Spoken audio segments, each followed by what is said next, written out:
aurten Debeku eta Anzturen gainetik biziri den festa Arabako herri inauteriak txostentxo batean jasotzen saiatu gara, eta urtebeteko lanketaren ostean, atal ezberdinak dituen txosten bat ekoizteko ibilbidea egin dugu.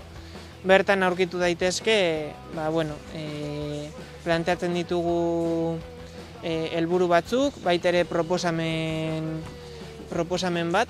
Gu sortu dugu beste herri batzuetan ikusi ditugun esperientzia batzuetatik abiatuta, eta esperientzia horietatik horiek jaso ditugu, eta zabaldu nahi dugun mezua da norberak bere auzo, herrian, eskolan, gaztelekuan, gaztetxean edo dena delakoan jai honi edo ospakizun honi berrekitea.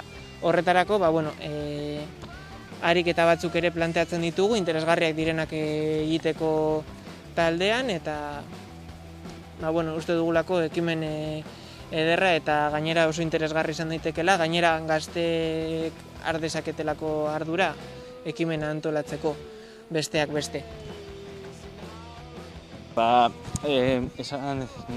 Lagunak esan duen aurretik bezala, txosten honetan dauzkagu ere bai rekopilazio bat egiten ditugun esperientzietaz, adibidez Euskabustaizekoan eta horretan.